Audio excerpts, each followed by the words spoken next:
सबसे पहले मैं थोड़ा-सा अपने बारे में बता दूँ, मेरा नाम प्रेम सिंह है और पंजाब के अंदर एक खूबसूरत सिटी लुधियाना जहाँ पे मैं रहता हूँ। बाय प्रोफ़ेशनल मैं ग्राफ़िक डिज़ाइनर था। सन 2000 से लेके 2018 तक मैंने एक प्राइवेट जॉब के अंदर काम किया। लेकिन जब भी हम लोग अपनी लाइफ़ की एक शुरुआत करते हैं, तो सर कोई ना कोई रास्ता अपनाते हैं। मेरी फ़ैमिली के अगर बैकग्राउंड बताऊँ तो वो एक इंडस्ट्रियल हैं, मेरे पिताजी इंडस्ट्रियल हैं, 2 भाई हैं हम लोग, वो भी इंडस्ट्री से हैं। लेकिन मेरे को मौका दिया गया कि आप बाहर फ़ील्ड के अंदर कोई ना कोई एक्स्ट्रा काम करें, कुछ अलग से काम करें, कुछ एक्स्ट्रा फ़ील्ड को एक्सेप्ट करें, भी सेम फ़ील्ड के अंदर आप इस बिज़नेस के अंदर मत आएँ। तो मेरे को घर के अंदर, फैक्ट्री के अंदर, इंडस्ट्री के अंदर नहीं एडमिट किया गया। तो मैंने अपनी ज़िंदगी की शुरुआत करने के लिए, क्योंकि इस घटना से ही मेरी ज़िंदगी की शुरुआत होती है और ये पहली घटना थी जो ज़िंदगी के अंदर मेरी हुई। आज बहुत सारे साथी जब भी किसी काम को करने लगते हैं, तो करना शुरू कर देते हैं लेकिन सीखना शुरू नहीं करते। तो इसी घटना के साथ मेरी इस लाइफ़ के अंदर, मेरी ज़िंदगी के अंदर एक शुरुआत हुई। मेरे को जॉब की ज़रूरत थी, कोई ना कोई हम लोग व्यवसाय करने के लिए, अपनी लाइफ़ को रन करने के लिए किसी न किसी जॉब को, चाहे वो जॉब है, चाहे कोई छोटा बिज़नेस है, तो शुरुआत करते हैं। तो ऐसी जॉब के लिए मेरे को ऑफ़र की मेरे रिलेटिव के थ्रू। और मेरे को रात को ब याद है कि रात को एक फ़ोन आया, क्योंकि मैं जॉब की तलाश में था, जॉब मिल नहीं रही थी। लेकिन एक रात को मेरे को मेरे रिलेटिव का फ़ोन आया कि सर आपने एक जगह पे जाना है, वहाँ पे कंप्यूटर डिज़ाइनिंग का काम है और आपने उनको ये बोलना है कि मेरे को थोड़ा-थोड़ा आता है। थोड़ा-सा इस बात को समझने की कोशिश कीजिएगा, वहाँ पे उस इंसिडेंट के अंदर मेरे से क्या हुआ। तो मैंने अपने रिलेटिव को कहा कि सर मेरे को तो कुछ भी नहीं आता। अगर उसने पूछ लिया मेरे को कि जो भी आपको आता है वो करके दिखाओ, तो मेरे को तो कुछ भी नहीं आता। मेरे को तो कंप्यूटर पे बैठना भी नहीं आता, मेरे को कंप्यूटर ऑन नहीं करना आता। तो अगर मैं ये झूठ बोल के उस चीज़ के अंदर जाऊँगा तो मैं पकड़ा जाऊँगा। लेकिन उन्होंने बोला कि नहीं, आपने अपना कॉन्फिडेंस लेवल हाई करना है और आपने इतना ही बोलना है कि हाँ जी, मेरे को थोड़ा-थोड़ा आता है, बाकी बात मैंने कर रखी है। तो इसी हौसले के साथ मैं अगले दिन चला गया वहाँ पे। और जब गया तो वहाँ से मिला एक मेरी ही ऐज का पर्सन, वो सामने बैठा है, कंप्यूटर पे डिज़ाइनिंग का काम कर रहा है। तो मैंने अपना रेफ़रेंस दिया कि मेरे को इस पर्सन ने भेजा है, तो उन्होंने बैठा, मैं उनके पास बैठा और जब बैठा तो उन्होंने मेरे को थोड़ा-सा एक ही बात के अंदर पूछा, पहली बात के अंदर पूछा कि आपको कुछ आता है? तो मैंने उसी कॉन्फिडेंस के साथ बोल दिया कि हाँ जी सर, मेरे को थोड़ा-थोड़ा आता है। तो वो अपना वापस अपना काम करने लग गए, क्योंकि कुछ कस्टमर वहाँ पे बैठे थे। और जब वो काम करने लग गए, तो उस कस्टमर को जब फ्री हुए, फ्री होके मेरे को उन्होंने एक ही बात बोली कि प्रेम जी, मैं आपको ज़ुबान से बोल के नहीं बताऊँगा, मैं अपना काम करूँगा कंप्यूटर पे। अगर आप देख कर सीख सकते हैं, तो सीख लेना भी, लेकिन मैं अपनी ज़ुबान से आपको बोल के कभी नहीं बताऊँगा। सर, इसी तरीके के साथ उन्होंने मेरे को एक सीखने की कला दी। वो जब काम करते थे, तो मैं उनको चेक करता था, कौन-सी की उन्होंने प्रेस की, किस की के साथ कौन-सा फंक्शन होता है। और उस की को जब वो बाहर जाता था चाय पीने के लिए, फ्रेश करने के लिए, तो मैं कंप्यूटर पे बैठता था, उसी की को यूज़ करता था, तो अपनी डायरी के ऊपर नोट्स बनाता था कि इस की के साथ, इस तरीके के साथ, इस सॉफ्टवेयर के अंदर ये चीज़ होती है। सर, आज बड़े-बड़े इस मार्केट के अंदर डिप्लोमा आ चुके हैं, जो इनके ऊपर लाखों का रुपया जो इन्वेस्ट होता है, लेकिन उस पर्सन ने मेरे को सीखने की कला इतनी तरीके के बढ़िया तरीके से सिखाई, वो भी पहले ही दिन। तो मैंने इसी तरीके के साथ मात्र 1 डेढ़ महीने के अंदर उस सॉफ्टवेयर के अंदर इतनी परफेक्टली वर्किंग करनी चेक कर दी कि उस पर्सन ने मेरे को इंडिपेंडेंटली वो शॉप जो है मेरे ऊपर छोड़ दी। तो मैं चाहता हूँ कि सर, जब तक मैंने बात शुरुआत की थी कि रिस्पॉन्सिबिलिटी की, चाहे वो सीखने की हो, चाहे वो करने की हो, चाहे आगे बढ़ने की हो, चाहे अपनी टीम को साथ लेके बढ़ने की हो, तो एक ही चीज़ है, जो रिस्पॉन्सिबिलिटी आप खुद लेते हो, उसी के साथ आगे बढ़ते हो।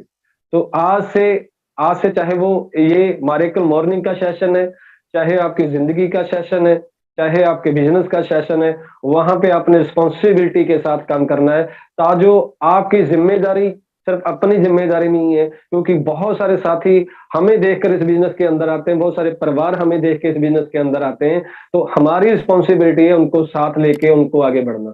तो इस तरीके से मेरी इस जॉब के अंदर शुरुआत हुई, मात्र ₹1500 से मैंने नौकरी की शुरुआत की और उससे आगे बढ़ा, कुछ समय निकला, मेरे को किसी ने फिर पार्ट टाइम के लिए हायर किया। मैंने उसके बाद इवनिंग के अंदर काम करना शुरू किया। उस इवनिंग के अंदर मेरे को 1500 रुपया और मिलने लग गया। तो एक ही बार में जब 2-3 महीने निकले इस जॉब के अंदर, तो मेरे को 1500 से 3000 में कन्वर्ट हुआ। तो मैं बहुत खुश हुआ, क्योंकि जब हमारी इंक्रीमेंट होती है ना सर्विस के अंदर, जॉब के अंदर, तो हम लोग बहुत ज्यादा एक्साइटेड होते हैं कि मेरी इंक्रीमेंट होगी, मेरी सैलरी बढ़ गई। लेकिन जब जब हमें फ्यूचर का नहीं पता रहता, तो वो चीजें, जो बातें हैं, वो कोई मायने नहीं रखती जब तक हमें फ्यूचर का नहीं पता होता। तो और समय थोड़ा सा निकला, 5,000 हुई, 10,000 हुई, 12,000 हुई। तो जैसे जैसे सैलरी बढ़ी, वैसे वैसे टाइम निकलता गया। लेकिन एक चीज का अनुभव हुआ कि जिस तरीके से मेरी सैलरी बढ़ती थी, उस तरीके से जो इन्फ्लेशन थी, महंगाई था, वो दर और ज्यादा बढ़ रही थी। तो जब तक हम लोग अकेले होते हैं तो बहुत ज्यादा बर्डन नहीं होता, बहुत ज्यादा रिस्पॉन्सिबिलिटी नहीं होती। लेकिन जैसे ही मेरा कदम मैरिज लाइफ के अंदर गया 2008 के अंदर, तो मेरी घर के अंदर, मेरी फैमिली के अंदर 1 साल बाद मेरी बेटी ने जन्म लिया। तो जब पहली बेटी मेरे घर के अंदर आई, तो बहुत सारा हमारे समाज के अंदर एक चीज है कि जब बेटी घर के अंदर जन्म लेती है, तो उसके पिता को वो ये चीज बहुत ज्यादा अनुभव कराई जाती है कि अब आप एक बेटी के पिता हैं, आपके ऊपर रिस्पॉन्सिबिलिटी है, आपके ऊपर जिम्मेदारी है। आपने इसके लिए बहुत कुछ बनाना है, वो करना है, इसको पढ़ाना है, लिखाना है, इसकी शादी करवानी है। क्योंकि हम लोगों की प्रथा में क्या बोला जाता है कि बेटी एक पराया धन है। तो बहुत सारी चीजें वो रियलाइज कराई जाती है। लेकिन उस समय मेरे को बड़ा फील हो रहा था कि ऐसा क्या है कि आजकल तो ऐसा बिल्कुल भी नहीं है कि बेटी और बेटे के अंदर किसी चीज के अंदर फर्क समझा जाए। लेकिन लोगों की बातें जो है वो आपके दिमाग के अंदर घूमना शुरू कर जाती हैं, वो स्टोर होना शुरू हो जाती हैं। तो उस समय मेरे को लगा कि शायद हो सकता है कि ये लोग सही कह रहे हों, तो मेरे को और मेहनत करनी चाहिए, मेरे को और काम करना चाहिए। तो मैं और नौकरी के अंदर घुस गया। लेकिन जिस तरीके से साथ मैं नौकरी कर रहा था, लेकिन उस तरीके के साथ मेरी ज़िंदगी के अंदर कोई ख़ास बदलाव नहीं आ रहा था। तो मैंने थोड़ी नौकरी चेंज करने की कोशिश की, और अगली अ, एक फैक्ट इंडस्ट्री के अंदर गया, बजाज चेतक, जिसका बहुत नाम रहा इस इंडस्ट्री के अंदर, दादा मोटर लुधियाना के अंदर था। तो वहाँ पे एज़ ए अकाउंटेंट मैंने उस बिज़नेस की शुरुआत, अपनी सर्विस की शुरुआत की। यहाँ पे भी एक मेरा इंसिडेंट हुआ। इस जॉब के अंदर मेरे को क्या हुआ कि मात्र मेरे को तकरीबन 1.5 या 2 महीने हुए थे वहाँ पे जॉब करते हुए। वहाँ पे मेरे को ट्रायल के ऊपर पहले 15 दिन रखा गया, फिर उसके बाद मेरे को परमानेंट किया गया। लेकिन जब परमानेंट कर दिया गया, जब मैं उनका काम जो ऑनलाइन प्लेटफ़ॉर्म पे आ चुका, तो मेरे को 1.5 महीने बाद जब मैं मॉर्निंग वहाँ पे अपने ऑफ़िस के अंदर जाता हूँ, तो एक लेटर मेरे टेबल के ऊपर पड़ी रहती है, जहाँ पे मेरे को उस स्टाफ से निकाला जाता है, सिर्फ़ ये कह के कि हमारे ऊपर, हमारे इस ऑफ़िस के अंदर जो अकाउंट्स का स्टाफ है बहुत ज़्यादा ओवर हो चुका है, इसलिए हम अब आप लोगों को नहीं रख सकते। सर, इस बड़ी-बड़ी इंडस्ट्रियों के अंदर आप अपना कुछ पक्ष भी नहीं रख सकते, आप अपनी बात को रख भी नहीं सकते जब मैनेजमेंट की तरफ से ऐसे कुछ आपको इफ़ेक्ट आ जाए। तो वो लेटर लेके 9 बज के, मेरे को याद है कि 9 बज के 5 मिनट के अंदर मैं उस ऑफ़िस के अंदर दाखिल हुआ था, और 9 बज के 15 या 20 मिनट के बाद मैं उसी ऑफ़िस के बाहर मैं रो रहा था इस चीज़ को लेके कि मैं घर पे जाके क्या कहूँगा कि जब मैं जॉब पे जा रहा हूँ, लंच मेरे टिफ़िन मेरे साथ में है, लेकिन ऑफ़िस से मेरे को सिर्फ़ ये कह के बाहर निकाल दिया गया कि स्टाफ ज़्यादा है। और ये हालात पहले की बात कर रहा हूँ मैं, तकरीबन तकरीबन सन 2008-9 की बात कर रहा हूँ। लेकिन आज तो जो हालात हैं इस इंडस्ट्री के अंदर, जॉब को लेके ख़ासकर मैं बात कर रहा हूँ, वो इससे भी ज़्यादा बदतर है। मैं इससे भी ज़्यादा और कम हो चुकी है अपॉर्च्युनिटी। लेकिन मैं चाहता हूँ कि जितने भी लोग आज अपने सिर्फ़ टाइम को स्पेंड करने के लिए, अपनी ज़िंदगी को निभाने के लिए, ठीक है कि हमें जॉब करनी पड़ती है, मैंने भी की। लेकिन अगर इस समय, उस समय के दौरान मेरे को ये आरसी बिज़नेस ना मिलता, तो ये आज भी प्रेम सिंह उसी कड़ी के अंदर, उसी नौकरी के अंदर 20-25 हज़ार की नौकरी कर रहा होता, इससे ज़्यादा कुछ नहीं बनता। लेकिन इसी चीज़ को लेके मैंने उस दिन अपने आप के अंदर एक संकल्प लिया, मैंने अपने आप के अंदर एक चीज़ तो तय की, जब तक कि ये इंडस्ट्री मेरी लाइफ़ के अंदर नहीं थी, मैंने एक ही चीज़ उसको अपने आप से कमिटमेंट की कि नौकरी परमानेंट तो नहीं करूँगा। ज़िंदगी के अंदर ये नौकरी परमानेंट नहीं करूँगा, टेम्परेरी है, आज मुझे ज़रूरत है अपनी फैमिली के लिए, सर्वाइव करने के लिए, लेकिन नौकरी को मैं कभी भी परमानेंट नहीं करूँगा। तो उसी दिन मैंने शुरुआत की अपनी जॉब के अंदर, फिर दोबारा एक फ़ील्ड के अंदर गया और नौकरी करना शुरू किया। लेकिन जो चीज़ मैं ढूँढ रहा था, वो चीज़ नहीं मिल रही थी। और उसी समय के दौरान सन 2014 के अंदर, जब पार्ट 2 के अंदर इस बिज़नेस के अंदर मेरी जो एंट्री होती है वो किस तरीके से होती है, क्योंकि अगर आपको एक चीज़ और बताऊँ, इस बिज़नेस के अंदर मेरी जॉइनिंग, मेरी एंट्री मेरे खुद के डिसीज़न से नहीं हुई। यहाँ पे इस बिज़नेस के अंदर मेरी जो शुरुआत होती है वो मेरी मिसेज़ के द्वारा, भूपिंदर कौर, जिन्होंने as a pickup centre holder से इस बिज़नेस के अंदर मेरी एंट्री हुई। इस बिज़नेस के अंदर मेरे को कोई नॉलेज नहीं थी। मेरे ग्रेट अपलाइन मिस्टर विजय विरोधिया जी, शहाबुद्दीन खान जी, सिद्धेश सैनी जी, जावेद भट्ट जी और सरदार सतपाल सिंह जी, लोकल मेरी स्पॉन्सर अपलाइन, जिन्होंने इस बिज़नेस के अंदर मेरे को रूबरू करवाया। तो मेरे को उनका एक प्रपोज़ल आया कि समराला चौक के अंदर आपको एक हमें एक पिकअप सेंटर की रिक्वायरमेंट है। अगर आप शुरुआत करना चाहते हो तो आप कर सकते हो। तो मैंने उनसे एक ही बात की कि सर क्या मिलेगा? क्या करना होगा? तो उन्होंने बोला कि कुछ नहीं, शॉप होती है, शॉप के अंदर आपको कस्टमर आएगा, आपको सामान देना है, आपको 8% उसमें मार्जिन मिलेगी। थोड़ी-सी इस चीज़ को समझने की कोशिश करना। मेरे को कहा गया कि आपको 8% मिलेगा उस पिकअप सेंटर से।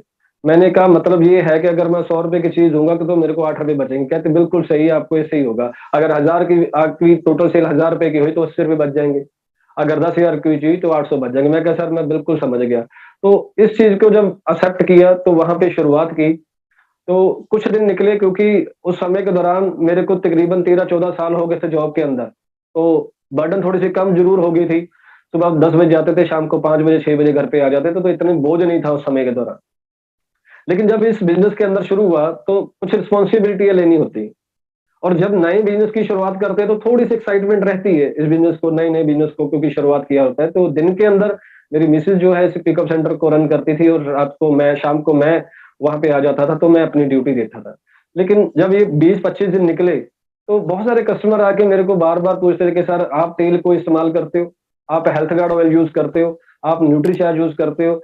तो सच मानिए सर, मैं यही कहता था कि नहीं सर, मैं नहीं यूज़ करता। क्योंकि मेरे माइंड के अंदर एक ही चीज़ थी कि यार ये चीज़ तो मैं बेचने के लिए आया हूँ। मेरे को तो सेल करना और सेल करने से पैसा है, क्योंकि मोटिव ही एक था कि मेरे को बिज़नेस शुरू करना है, मेरे को एक इनकम सोर्स चाहिए। अगर मैं बेचूँगा तो मेरे को इनकम आएगी। इसको इस्तेमाल करना, इसके क्या फ़ायदे, इसके बारे में कोई भी मेरा कोई पर्सनल डिसीज़न नहीं था, ना ही मेरे को इसके बारे में पता था। लेकिन जब कस्टमर आते थे तो वो बार-बार पूछते, तो मेरे माइंड के अंदर वो बार-बार चीज़ें आती थी, यार ये बार-बार क्यों बोलते हैं कि हेल्थ गार्ड इतना बढ़िया है, न्यूट्रीचार्ज इतना बढ़िया है, ये हल्दी इतनी बढ़िया है। तो मैंने कहा चलो कोई बात नहीं, शुरुआत करते हैं। तो परिवार के अंदर इस प्रोडक्टों को इस्तेमाल करना शुरू किया, जब हेल्थ गार्ड ऑयल को यूज़ करना शुरू किया, तो मैं आपको एक चीज़ बताऊँ, हमारी फैमिली के अंदर, पूरी फैमिली के अंदर हमारे किसी भी सदस्य को हार्ट से रिलेटेड कोई भी प्रॉब्लम नहीं है। ना कोई बीपी, ना शुगर, ना कोलेस्ट्रॉल, ना यूरिक एसिड, ना थायराइड, ना सर्वाइकल, एवरी चीज़, किसी भी चीज़ को लेके ऐसी कोई प्रॉब्लम नहीं। तो इस चीज़ को बड़ा ही भाग्यशाली मानता हूँ कि जब इन प्रोडक्टों को इस्तेमाल करना शुरू किया, तो एक लुधियाना के अंदर, कोर सिटी में आता है, तो एक सेमिनार था, क्योंकि अगर आपको कुछ बड़ा करना है तो उसके लिए सीखना पड़ेगा। उसके लिए आपको चल के जाना पड़ेगा, अगर आपको कुछ सीखना है, आपको अगर आप लाइफ़ के अंदर कुछ करना है। क्योंकि ये बातों को सुन-सुन के मैं इतना की समझ लगी थी, यार कुछ ना कुछ तो इनके पास है जो ये बार-बार मेरे को ऐसे बोल रहे हैं। तो मैं एक सेमिनार अटेंड करने के लिए लुधियाना के अंदर गया, और वहाँ पे जाके क्या देखता हूँ कि पूरा हॉल जो है खचाखच भरा हुआ है। पूरा हॉल, शायद है, एक सीनियर साथी यूएस से आया है, वो प्रोग्राम कर रहे हैं, तो मैंने जब उनको सुना, और जब वहाँ पे एक जब बिज़नेस प्लान हुआ, वहाँ पे प्लान में दिखाया गया 45% कंपनी आपको हिस्सेदारी देती है। जब उस बिज़नेस प्लान को मैंने देखा, जब उस सीनियर साथी की मैंने स्टोरी सुनी, जब उसकी सक्सेस सुनी, तो एक डिसीज़न लेके वहाँ पे आया। जब मेरे को बात न्यूट्रीचार्ज की करनी है, जब मेरे को बात हेल्थ गार्ड ऑयल की करनी है, जब मेरे को बात गुड डॉट की करनी है, जब मेरे को बात आसिम के प्रोडक्ट की करनी है, तो फिर मैं 8% के लिए क्यों करूँ? फिर मैं 45% के क्यों नहीं करूँगा? तो वहाँ से इस नेटवर्क इंडस्ट्री से डिसीजन लिया, ट्रेनिंग लेनी शुरू की, सीखना शुरू किया, होम मीटिंग के ऊपर फोकस किया, लिस्ट बनाई, वर्किंग करना शुरू किया, वन टू वन करना शुरू किया। और मैं आपको सीरियसली बात बताऊँ, पहले शुरुआती दिनों के अंदर आपको कोई भी अच्छा रिज़ल्ट नहीं मिलता। ये सच्चाई है। बहुत अच्छे रिज़ल्ट नहीं मिलते, क्योंकि आपके अंदर परफेक्शन नहीं होती उस प्लान को लेके, बताने को लेके, प्रेज़ेंटेशन को लेके, प्रोडक्ट को लेके। और उसी समय मैंने अपने सीनियर अपलाइन का सहारा लिया, उनके साथ वर्किंग करनी शुरू की, और जैसे-जैसे नेटवर्क बनता गया, और मेरा इस बिज़नेस के अंदर पहला पे आउट ₹922 का आया। उस पहले पे आउट ने मेरे को एक चीज़ रियलाइज़ करा दी कि जो स्टेज के ऊपर बोला जाता है कि प्रोडक्ट इस्तेमाल करने से पैसा आता है, तो वो चीज़ मेरी क्लियर हो गई कि ये बात सत्य है, ये सच है। इसीलिए तो मैंने उस फ़ील्ड को आगे करना शुरू किया। फुल टाइम मैं जॉब करता था, शाम को मैं शॉप पर भी बैठता था, उसके साथ मैं नेटवर्किंग करता था। बहुत सारे लोग हैं, जो ये कहते हैं कि मैं सारे दिन जॉब करके, काम करके थक जाता हूँ, शाम को मेरे पास टाइम नहीं है। पर मैं उनको बताना चाहता हूँ, सुबह 9 बजे से लेके 5 या साढ़े 5 बजे तक मैं अपना ड्यूटी पे रहता था, उसके बाद मैं शॉप पर आता था, वंडरवर्ल्ड पे आता था, उसके बाद मैं नेटवर्किंग करता था। रात को मैंने 1:30 बजे तक भी होम मीटिंग की है इस फ़ील्ड के अंदर आने के बाद। सर, लोग करने के लिए तैयार बैठे हैं, आपके अंदर वो जज़्बा, वो आपके अंदर कमिटमेंट होनी चाहिए, लोग तो करने के लिए बैठे हैं। मैं पूछना चाहता हूँ सर, आज के माहौल के अंदर बिज़नेस लगा लो, जॉब ला लो, गवर्नमेंट जॉब ला लो, सारे डाउनफॉल में हैं।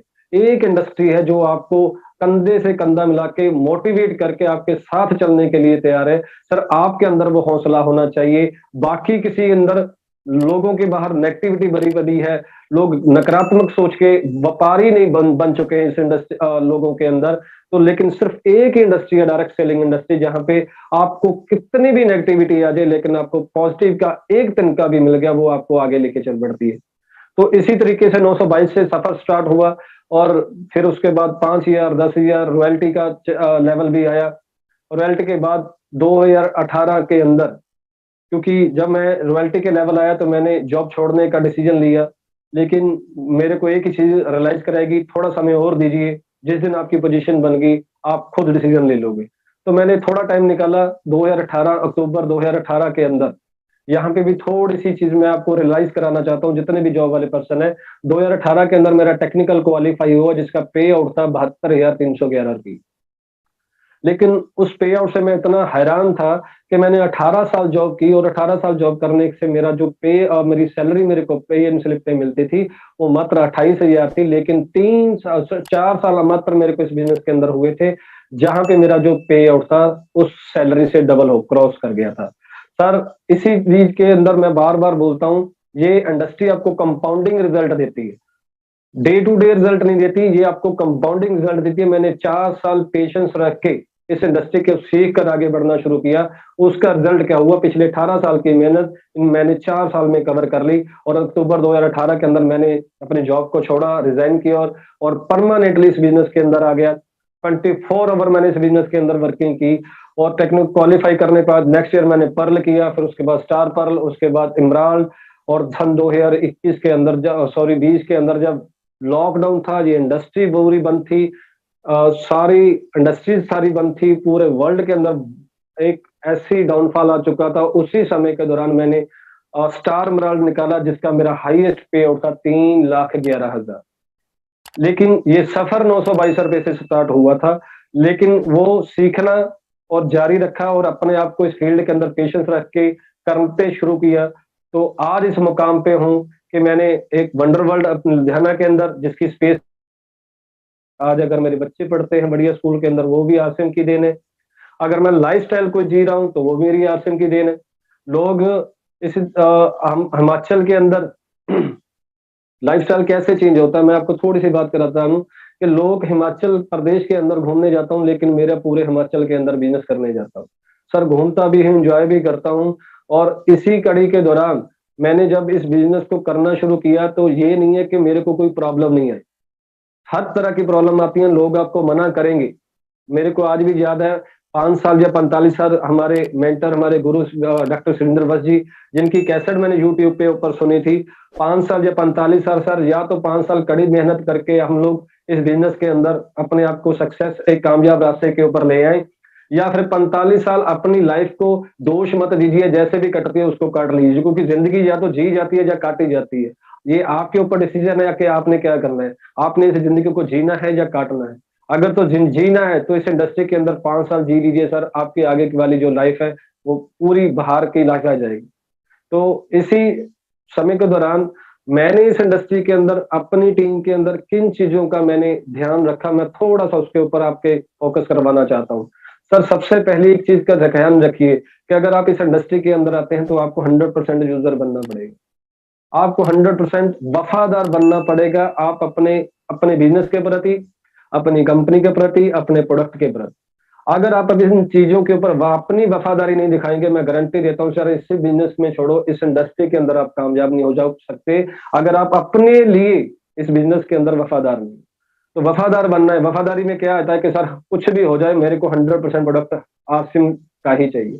सर मेरे पास ऐसे ऐसे क्लाइंट है, ऐसे ऐसे कस्टमर है, अगर उनके घर के अंदर नमक खत्म हो जाए वो बिना नमक के सब्जी बना लेंगे, लेकिन नमक आसिम का ही इस्तेमाल करें।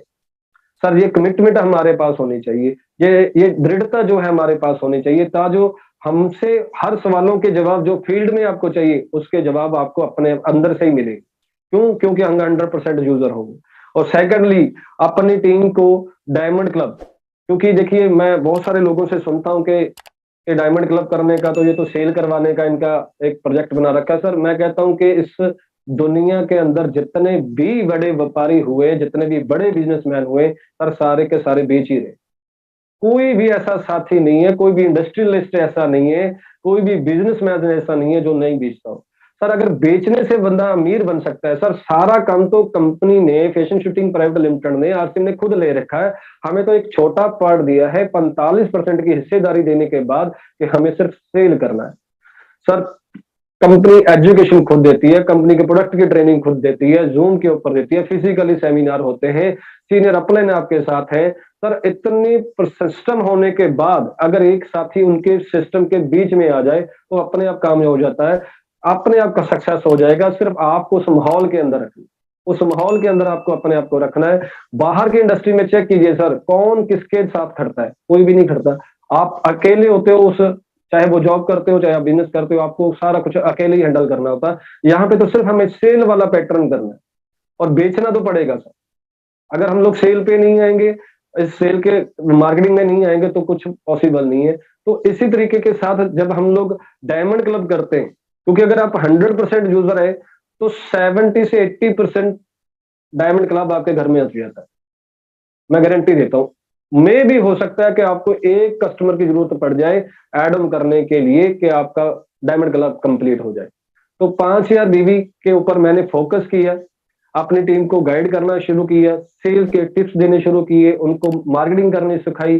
पर आज जो लोगों को 5000 बीवी बहुत मुश्किल लगता था कि ये बहुत मुश्किल है करना, आज वही लोग 15-15 हजार, 20-20 हजार, 25-25 स्टार डायमंड इस इंडस्ट्री के अंदर, आरसी बिजनेस के अंदर करते हैं। लेकिन शुरुआत में दौर में उनको मुश्किल लगता था। क्यों? क्योंकि सीखा नहीं था। जब आपके अंदर सेल की स्किल आ जाते हैं, टेक्निकल स्किल आ जाते हैं, तो वही काम जो आपको पहले मुश्किल लगता है वही काम आपको आसान लगने लग जाता है। तो सीखने पे जोर दिया, टीम को सिखाने पे जोर दिया, डायमंड क्लब पे जोर दिया। और इसी शुरुआती दौर के अंदर मेरा बिजनेस बहुत ज्यादा नहीं बढ़ रहा था, तो तीसरा मैंने अपना बिजनेस को आउट ऑफ स्टेट लेके गया। मेरे को आज भी एक सीनियर साथी की बात याद है कि अगर आपको शाही पनीर के साथ खाना खाना है तो आपको घर छोड़ के जाना पड़ेगा। अगर दाल के साथ खाना है तो लोकल काम कीजिए, अगर आपको शाही पनीर के साथ खाना खाना है तो आपको घर छोड़ के बाहर जाना पड़ेगा। उनका कहने का मतलब था, क्योंकि हम लोग कभी भी आउटिंग पे जाते हैं, जब फील्ड में जाते हैं, तो जब होटल में बैठते हैं तो हम लोग दाल नहीं मंगवाते, शाही पनीर, कढ़ाई पनीर, कुछ ना कुछ पनीर की सब्जी बनाते हैं। क्यों? क्योंकि स्पेशल बाहर आए। वो अगर आपको शाही पनीर जैसा बिजनेस चाहिए तो आपको घर छोड़ के चाहिए, जाना पड़ेगा। तो मैंने अपने बिजनेस को थोड़ा सा स्टेट से बाहर लेके जाना शुरू किया और सबसे पहला बिजनेस मैंने बिहार के अंदर स्टार्ट किया। वहां पे मेरा कोई भी नॉन पर्सन नहीं था, एक ही पर्सन था जिसको गैस बन रही थी, उसको मैंने हेल्थ कार्ड रिकमेंड किया, उस पर्सन ने शुरुआत की, वहां पे मेरा आज एक रॉयल्टी चेलर खड़ा है। फिर उसके बाद हिमाचल के अंदर मेरी बिजनेस शुरुआत हुई। हिमाचल एक ऐसा हिल एरिया जहाँ पे बहुत सारे परिवार हैं, डिस्ट्रीब्यूटर हैं, जो हिल एरिया के अंदर काम करना पसंद नहीं करते क्योंकि एक्सपेंसेस बहुत होते हैं, टिपिकल बहुत होता है। लेकिन आज वहां पे भी 8% रॉयल्टी अचीवर वहां पे बैठे। राजस्थान के अंदर मेरा बिजनेस है, लखनऊ के अंदर मेरा बिजनेस है। तो बिजनेस को मैंने एक्सपेंड किया, मैंने स्टेट पे लेके जाना शुरू किया। तो आज लॉकडाउन के अंदर वो चीज मेरे को रियलाइज हुई कि मेरे को बिजनेस आउट ऑफ स्टेट ले जाने का क्या फर्क हुआ। हो सकता था मेरा पंजाब के अंदर बिजनेस डाउन हुआ, लेकिन बिहार के अंदर बहुत रन कर रहा था। हिमाचल के अंदर थोड़ा सा ओपन था तो मेरा बिजनेस हिमाचल के अंदर बहुत रन किया। तो जब आप पूरी टीम को लेके साथ चलते हैं तो एक्स्ट्रा ऑर्डनरी रिजल्ट मिलते हैं। तो अगर मैं पिछले महीने की बात करूं तो मैं हिमाचल टीम के अंदर एक नहीं, तीन तीन स्टेट टॉप पर आए हैं गामा और जोन। सर मेरे लिए ये भी बहुत फख्र की बात है, क्योंकि जिस जज्बे के साथ हम पूरी टीम मिलके हम लोग इस बिजनेस के अंदर आते हैं, तो अगर आपकी टीम के अंदर ऐसे रिजल्ट आते हैं, देखिए अपना बच्चा अगर क्लास के अंदर भी टॉप 10 में आ जाए ना तो बहुत बड़ी खुशी होती है। डिस्ट्रिक्ट लेवल के ऊपर फर्स्ट आ जाए तो और बड़ी खुशी होती है। अखबारों के अंदर न्यूज़पेपर पे आ जाते हैं, बधाई देते हैं फ़ोन करके लोग। अगर स्टेट लेवल पे आ जाए तो न्यूज़ वाले भी आ जाते हैं, मीडिया वाले भी आ जाते हैं। सर उसी कड़ी के दौरान इस इंडस्ट्री के अंदर वो miracle result product gamma original के अंदर मेरी टीम के अंदर 3-3 लोगों ने स्टेट टॉप पर किया, तो बहुत फ़ख्र की बात है। लेकिन ये भी चीज़ कैसे हुई, ट्रेनिंग के माध्यम से गामा ओरिजिनल की मैनेजमेंट की तरफ से बीसी सर की मदद से, जिन्होंने इस मोटिवेशन से इन प्रोडक्ट को लेके हमारे बीच में आए।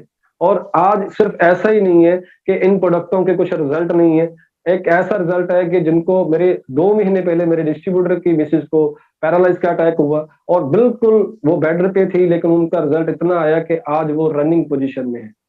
हमने काउंसलिंग की, गामा ओरिजिनल के साथ उनको प्रोडक्ट रेगुलर देना शुरू किया, तो आज वो रनिंग पोज़ीशन में है, बहुत उनका मिरेकल रिजल्ट है। तो सर आज आज का सेशन भी उसी तरीके का है कि मिरेकल मॉर्निंग है, तो हमें निरोग रहना है, सबसे पहले हमें निरोग रहना है, तो उसके लिए हमें सबसे पहले उन प्रोडक्टों का इस्तेमाल करना पड़ेगा, हमें अपने आप को हेल्दी बनाना पड़ेगा, हमें अपने आप को सॉलिड बनाना पड़ेगा। सर बाहर बहुत सारे इस फील्ड से बाहर आप जाते हैं तो बहुत सारी नेगेटिविटी है, बहुत सारा पॉल्यूशन है, बहुत सारी नकारात्मक सोच के लोग बैठे हैं जो आपको दबाने को बैठे हैं, लेकिन आपने उनको इग्नोर करके अपने हाथी वाली चाल जो है वो चलते जाना। आपने मस्त होके इस बिज़नेस को करना है, एन्जॉय करके इस बिज़नेस को करना है, बोझ लेके इस बिज़नेस को नहीं करना। विजय विरोधिया जी हमेशा कहते हैं लर्न एंड एन्जॉय। मैं बड़े ही उनके इस स्लोगन से प्रशंसा करता हूँ, क्योंकि सर ये सीखते-सीखते कमाना और एन्जॉय करना बहुत बड़ी बात है। लोग शिमला में घूमने के लिए 5-10 हज़ार रुपए लगा जाते हैं, मैं शिमला में बिज़नेस करने के लिए जाता हूँ। बहुत एक एक ऐसी लाइफ आपको ये इंडस्ट्री देती है जहाँ पे आप सोच भी नहीं सकते, लेकिन मात्र 5 साल अगर आपने पेशेंस रख के रेगुलर इस बिज़नेस को सीख कर और अपनी टीम को लेके आगे चलना शुरू किया, मैं गारंटी देता हूँ, मेरे जैसे नहीं, मेरे से भी ज़्यादा बन सकते हो, क्योंकि मैं तो एक 10 बाई 10 के ऑफिस से बैठा था, जितनी बात मैंने आपसे 35-40 मिनट में कर ली, मैं कहता हूँ मैं 6 महीने में नहीं बोलता था अपने ऑफिस के अंदर।